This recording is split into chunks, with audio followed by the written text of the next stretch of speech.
Baiklah, sebelumnya Ibu mulai. Assalamualaikum warahmatullahi wabarakatuh. Waalaikumsalam warahmatullahi wabarakatuh. Gimana kabarnya semuanya hari ini? Alhamdulillah ada hari ini. Habis liburan ya kalian ya? Iya. Gimana liburannya? Waktunya kurang. Kurang ya? Dinikmatin aja. Di luar sana masih banyak orang yang pengen sekolah tapi mereka belum kesampaian buat sekolah. Jadi kalian yang diberi waktu buat menuntut ilmu harus dimanfaatin dengan baik-baik ya. Dengan kita menuntut ilmu kita bisa mengangkat derajat siapa? Derajat yang guru apa orang tua? Derajatnya guru apa orang tua? Orang tua. Biar dua-duanya diangkat ya insya Allah. Amin ya Allah. Sebelum dimulai pelajarannya, pertama-tama kita baca doa dulu ya. Siapa di sini ketua kelas? Itu ya yang di ujung ya? Iya. Sudah dipimpin ya tolong ya. Untuk apa? Baca doa di kelas. Berdoa.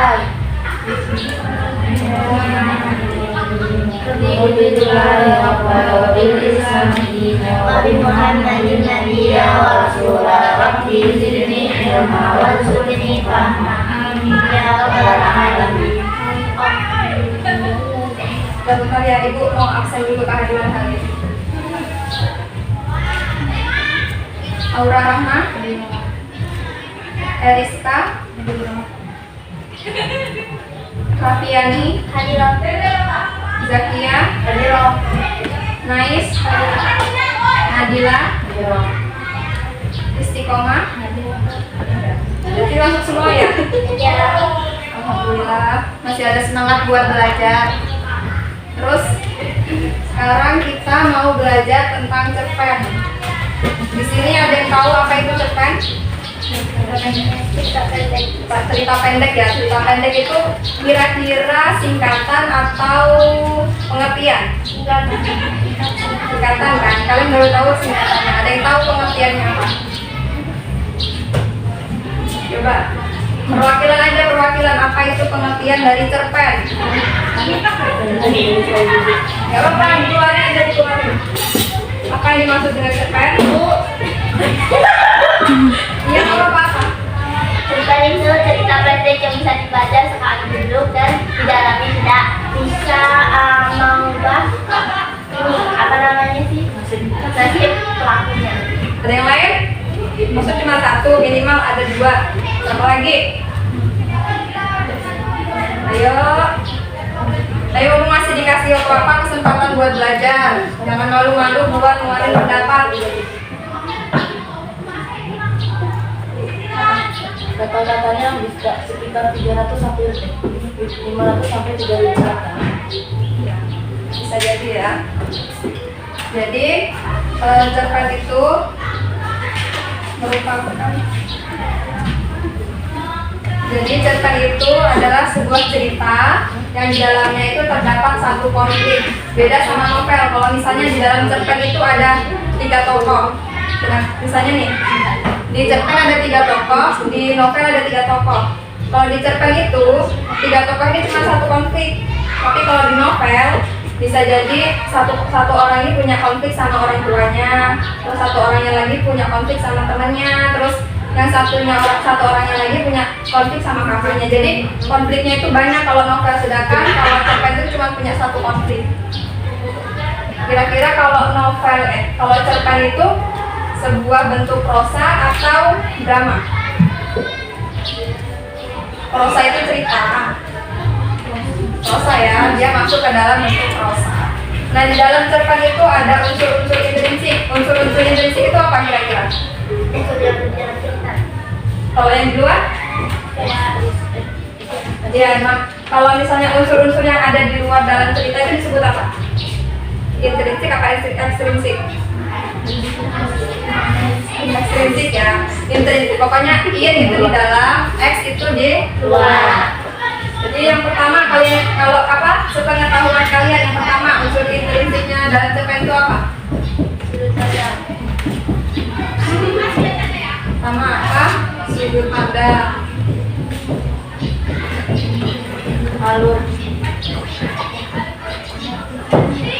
2, alur. 3, tema. 4, Penokohan. penokohan ini nama lainnya apa? Watak. Jadi ada penokohan sama yang kelima ya amanat. Kalau penokohan ini biasanya dia digabung langsung sama apa namanya?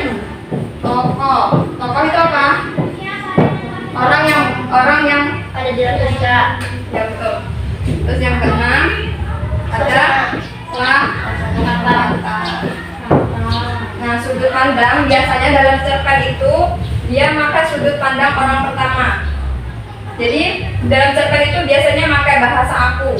Jadi seolah-olah yang buat itu tuh dia menceritakan gitu. Terus kalau alur ini biasanya dibagi menjadi berapa? 3. Ada alur maju, mundur, sama Mundur. ya atau campuran. Terus tema itu apa? Judul.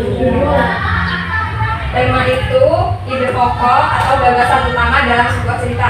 Jadi setiap cerita itu mesti di dalamnya ada tema.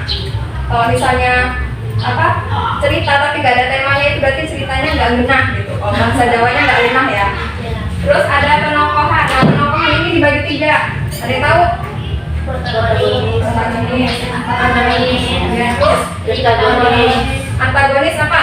Jahat. Protagonis, Baik. pritagonis, Pertengahan. Kalau tokoh pasti tahu semua ya, tadi udah disebutin. Terus amanat, Pesan. ya pesan yang terkandung dalam sebuah Cerita. cerita. Terus ada latar itu ada 3 lagi. Ada latar waktu, tempat, sama suasana. Nah, sekarang karena kita bahasnya tentang unsur implisit ya dalam cerpen, jadi ibu akan kasih bagian tugas. Di sini ibu akan bentuk 2 kelompok. Jadi ini jumlahnya 7 ya. Jadi ada yang 3, ada yang 4. Silahkan buat kelompok. Jadi ini 3, 1 kelompok, itu 4, 1 kelompok. Ya semuanya jangan lupa. Apa posisinya langsung ke sana, bagaimana terserah. Langsung nggak Sini dong. Sini dong. Ya udah jadi 2 kelompok. Ini gue bagi satu-satu. Kelompok 1 ya, ini kelompok 2. Silahkan dibaca-baca dulu. Terus kalian bikin unsur-unsurnya. Ada sudut pandang, ada alur, tema, penokohan, amanat, sama latar. Jadi dibuat ya. Paham nggak sama tugasnya? Paham. Belum. Apa sih kamu aja lah? Bisa pakai bahasa sendiri ya. Ditambah-tambahin pakai bahasa sendiri. Bisa kalian. Ibu nggak nuntut harus menggunakan bahasa yang tinggi-tinggi tuh enggak. Senangkepnya kalian aja. Waktu diskusinya 5 menit lagi ya.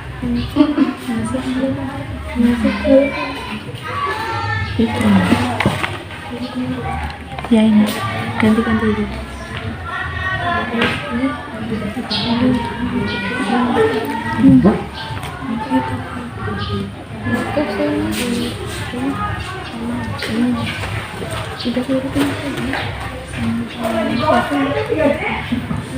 Yang penting kamu biar pede.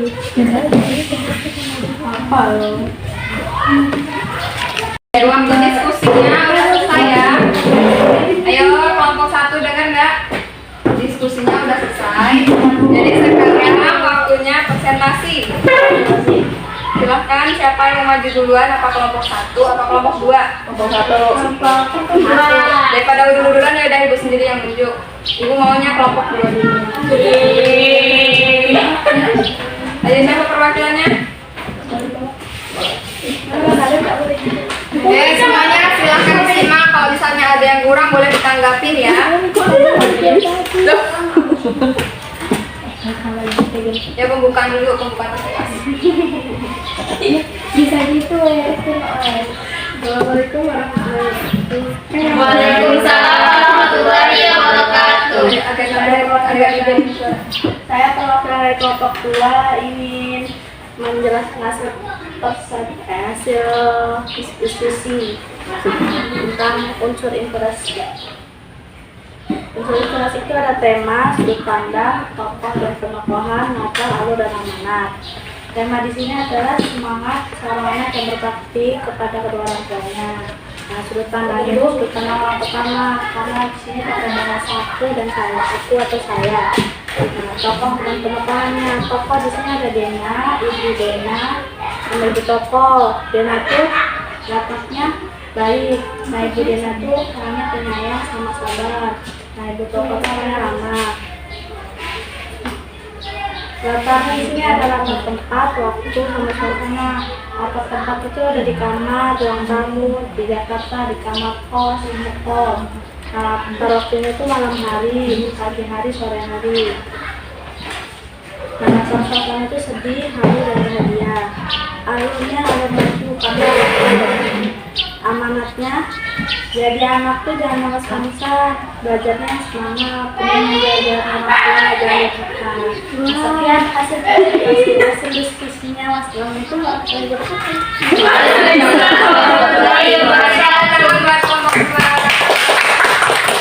Ya, sekarang kelompok selanjutnya ya, kelompok terakhir.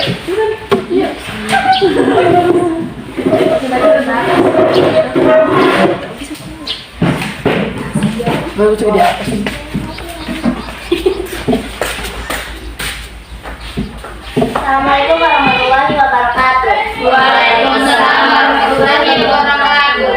Jadi saya di sini sebagai perwakilan kelompok 1 akan mempresentasikan tentang struktur instruksi dalam cerpen. Jadi tadi kan udah dijelasin. Yang pertama ada sudut pandang.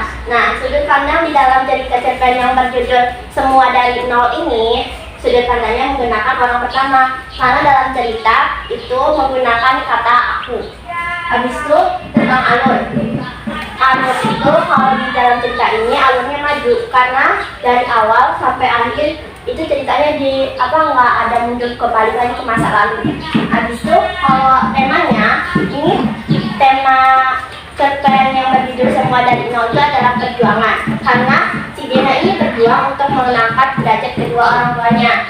Habis itu tentang penokohan atau wataknya, di sini tokohnya ada 3, yaitu Dena, ibu Dena, sama pemilik toko. Nah, Dena ini wataknya baik dan rela berkorban. Nah, kalau rela berkorbannya ya bisa kita baca di ini tadi, teks tadi cerpen Semua dari Nol, soalnya dia nyampe larut malam gitu kan. Nah, disitu kalau misal ibu Dena itu wataknya baik dan penyayang. Kalau ibu pemilik toko itu rendah hati dan ramah ya. Habis itu amanat. Jadi amanat di sini jangan mengeluh dalam keadaan apapun. Karena ditunjukkan dari tokoh si Dena ini bahwa dia orangnya itu gak bakal mengeluh. Jadinya dia terus semangat mengejar cita-citanya hingga dia sukses gitu. Habis itu yang terakhir itu latar. Jadi latarnya di sini ada latar tempat, terus latar waktu sama latar suasana semuanya ada. Terus kalau latar tempatnya itu ada di rumah, di Jakarta, toko, kos sama di kosan. Kalau latar waktunya itu ada di malam hari, sholat subuh sama sore juga ada. Dan suasananya ya harum, bahagia gitu kan. Nah, mungkin itu saja presentasi dari kelompok kami. Wassalamualaikum warahmatullahi wabarakatuh. Waalaikumsalam warahmatullahi wabarakatuh. Kasih tepuk tangan. Udah ya, jadi semuanya udah paham belum kira-kira tentang unsur intrinsik dalam cerpen? Paham? Ada yang mau ditanyain? Cukup ya? Nah, jadi kesimpulannya, cerpen itu merupakan sebuah cerita yang berbentuk prosa yang ketika dibaca tidak menghabiskan waktu lebih dari 10 menit.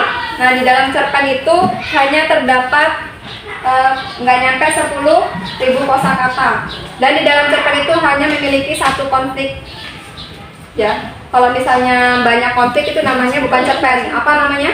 Novel. Terus di dalam cerpen itu juga ada unsur-unsur intrinsik ya. Ada sudut pandang, alur, tema, penokohan atau watak dan juga tokoh. terus ada amanat dan juga ada latar ya.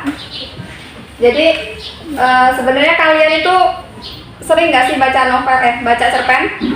Sering. Masih ada yang malas? Masih ada yang malas nggak buat baca cerpen? Padahal cerpen itu kan dibacanya sekali duduk itu bisa kelar gitu. Masih ada yang malas? Tergantung ceritanya ya. Kalau ceritanya membosankan, mungkin kita udah bosan juga kalau membacanya.